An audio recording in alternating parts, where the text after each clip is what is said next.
O projeto do novo ensino médio, que foi aprovado na Câmara, prevê uma redistribuição da carga horária para as disciplinas obrigatórias. Para conhecermos melhor o projeto, vamos receber agora Flávio Esdeva, que é especialista em educação e diretor acadêmico da Faculdade Arnaldo Jansen, de Belo Horizonte. Seja bem-vindo aqui ao Jornal da Manhã. Obrigado, Marcelo. Bom dia para todos e para todas. Bom dia. Então, originalmente lá, o ministro Mendonça Filho, então ainda ministro da Educação, do presidente Michel Temer, fez essa mudança.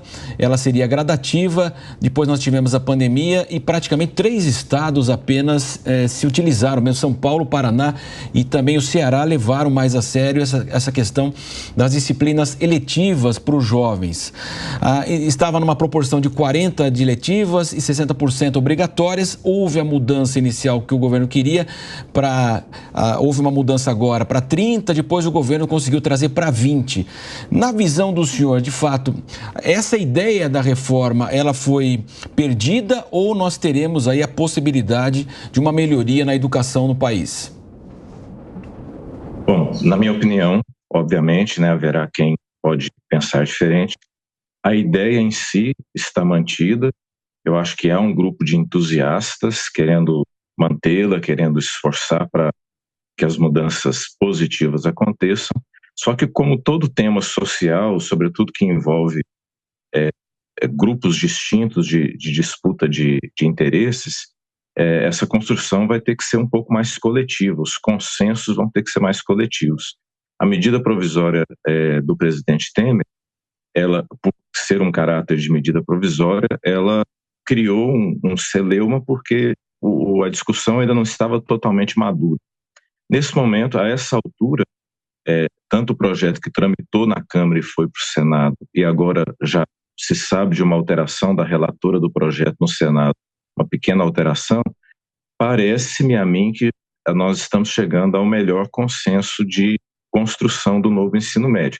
Isso não quer dizer que vai ser perfeito, porque inclusive não foi totalmente testado, então é uma coisa que num país de escala como o Brasil, pode dar muito certo em algumas localidades, algumas regiões, e pode não dar tão certo em outras regiões. Então, é um modelo que aparentemente sugere melhorias, mas que precisa ser efetivamente testado na prática, para saber se as melhorias que estão previstas, teoricamente, serão transformadas em melhorias efetivas, sobretudo para os alunos, que é o público-alvo, digamos assim, que deve se beneficiar dessa reforma. Flávio, vou até trazer aqui para a nossa audiência essa mudança que foi proposta, que você citou agora, nessas discussões lá no Congresso Nacional. Essa mudança foi apresentada pela senadora professora Dorinha Seabra, do União Brasil de Tocantins, e recentemente mesmo, exatamente. Ela propôs uma redução para 2.200 horas de carga horária. O projeto original era de 2.400 horas. Isso. Ela está propondo para reduzir para 2.200 horas. Sim, para uma mudança até significativa, reduzir para 2.200 horas a carga horária dessas disciplinas obrigatórias, que incluem, obviamente, português e matemática. Eu queria ouvir a sua opinião também, Flávio, a respeito do quanto pode ser efetiva uma política pública, a determinação de um programa para o ensino médio, levando-se em consideração o tamanho do Brasil e tantas realidades diferentes. Quando a gente vai para o norte do Brasil, o ensino é uma coisa. Quando a gente vem para o sul, para o sudeste, completamente diferente. Dá para se estabelecer uma regra única para um país tão grande e que tem tanta diversidade nesse sentido e desigualdade, principalmente? Certo, você está, Lívia, corretíssima na sua leitura. É muitíssimo difícil, para a gente não dizer impossível, porque na história política do Brasil muitas coisas impossíveis foram colocadas. A gente acabou de ver a reportagem sobre o sistema viário do Rio de Janeiro, não vou dizer que é impossível, mas é muitíssimo difícil você estabelecer uma regras universais para um país com diferenças tão marcantes como o Brasil.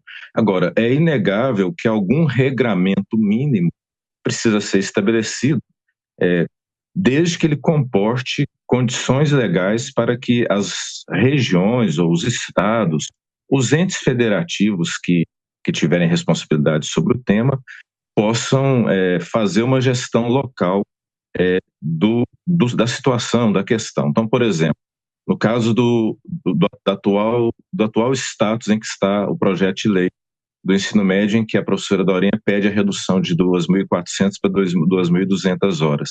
Isso pode beneficiar muito um aluno de classe mais de média a alta, que está em escolas um pouco mais sofisticadas, e existem escolas públicas também sofisticadas, não estou me referindo apenas às escolas particulares, em que ele já está muito bem, com um repertório muito bem consolidado de português, matemática, história, geografia, os elementos centrais, ele pode abrir mão de outras consolidações para ir para as eletivas, para as optativas, para o núcleo diversificado, como a lei chama, né?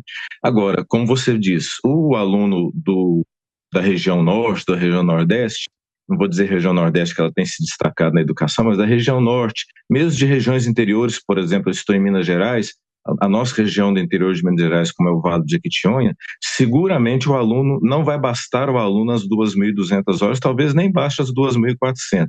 O ente federativo teria que ter um certo manejo, uma certa autonomia para fazer esse ajuste. A lei não prevê isso, não sei se em algum momento esse debate vai chegar a esse ponto, né? Mas é realmente delicado forjar uma lei genérica para uma realidade tão diversificada. Não digo que não tenha que haver um regramento mínimo, porque senão a gente fica perdido, as escolas ficam soltas e o caos pode ser muito maior do que o que já está. Mas a partir do regramento mínimo, eu tenho convicção de que a gente deveria ter algum nível de autonomia para fazer as adaptações necessárias. Esse é o desejável. É claro que todo debate, toda discussão que precisa ser feita nos ambientes próprios do Congresso, da sociedade civil, precisa dar vazão a esse debate para que se chegue ao melhor consenso. Flávio, agora a pergunta do nosso comentarista, Roberto Mota. Professor. Pois não, Roberto.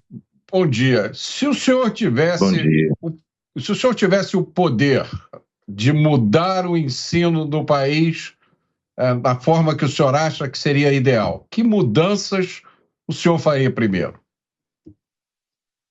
Meu Deus, é muito poder para uma pessoa só, eu fico até assustado com isso, mas imaginemos essa hipótese.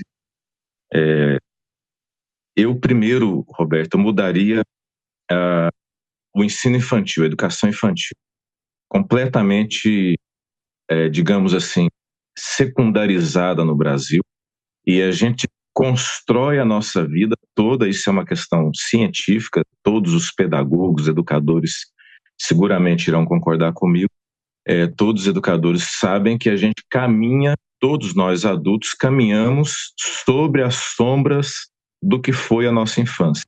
Então, uma educação infantil que abra possibilidades, que amplie repertório, que consolide saberes, que deixe as pessoas mais críticas, mais livres, com condições, com ambições, né, de crescer, de querer mudar o país, de mudar a sua própria vida, mudar a família, seria a primeira medida que eu tomaria. Fazendo um lapso de tempo aí, se eu tivesse que intervir no ensino médio, eu garantiria, sem dúvida, as disciplinas elementares, chamadas básicas, e tentaria formular uma política que dispusesse para as regiões ou as micro-regiões uma quantidade razoável de disciplinas elegíveis ou de parte facultativa, ou facultativa não, parte diversificada, para que o ensino também não soe como um peso muito engessado, que é o que a gente escuta hoje, né? Eu sou atuante na educação já há mais de 30 anos, o que a gente escuta hoje é: para que eu estou estudando isso? Por que eu estudo isso a essa altura da minha vida? Isso faz sentido por quê? Então a gente precisa recuperar com os nossos garotos e garotas, com os jovens, adolescentes do Brasil, que estudar é uma coisa fantástica, extraordinária e que faz sentido. O que está acontecendo hoje é que o aluno vai para a escola, ou a escola está muito decadente em todos os termos, em termos de infraestrutura, de organização, de investimento do Estado, etc. e tal, e ele não vê sentido nenhum, ou a escola é uma escola mais de elite, né, digamos elite, considerando a elite aqui um espectro muito amplo, não é uma escola particular, que fica preocupado em aprovar o aluno para o Enem, o que não está errado, porque o Enem está aí cobrando, né? Então, não dá ao aluno nenhuma satisfação pessoal, nenhum prazer pessoal para aprender.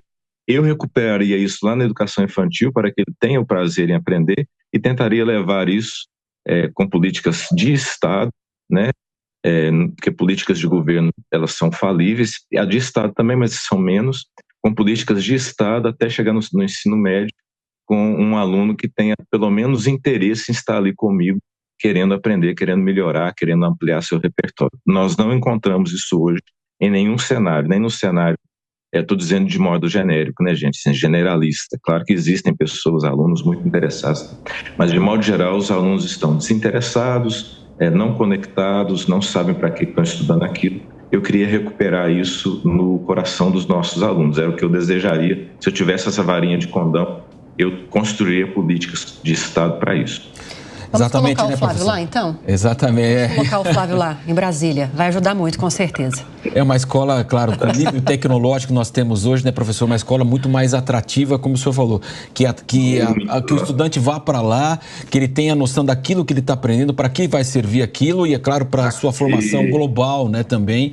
Com o nível tecnológico hoje, ele pega um celular, né? Nós temos ferramentas incríveis hoje para isso, tecnológicas, entre elas, a maioria delas, mas assim, ferramentas também sociais, né, de dinâmicas, de engajamento, de promoção de intervenção na sociedade. Nossas escolas estão fechadas dentro dos muros, elas não fazem, os muros não são porosos, né, então o aluno fica ali naquele quadrado, e aquele quadrado está muito pequeno já. Nossos adolescentes e crianças hoje não se comportam bem mais dentro de um quadrado de sala de aula. Isso já deve ter vindo ao debate aqui mais de uma vez, porque isso é muito, muito clássico. Nós temos formato de escola hoje, aliás, 99,9% de escola, que são formatos Fabris, né? Um aluno atrás do outro dentro de um quadrado. E eles perduram desde do início do século XIX até o século XXI. Tudo mudou nessa vida. Nós estamos falando aqui, eu de Belo Horizonte, vocês do local de vocês, podemos conversar, incluir mais pessoas aqui que serão de diversos locais. Tudo está muito bonito, modificado, mas a escola continua fabril, um aluno atrás do outro, enxergando a nuca do outro, dentro de uma sala de aula de 4 paredes fechadas, com o professor falando ali na frente. Então, é previsível que o nosso aluno não tenha adesão a esse tipo de modelo. É previsível, porque ele conhece coisas muito mais bonitas em outros ambientes, né? E a gente não sabe oferecer isso na escola.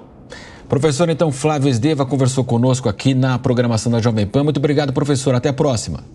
Obrigado, Marcelo. Obrigado, Lívia. Um abraço para vocês. Obrigada. Bom trabalho. Obrigada.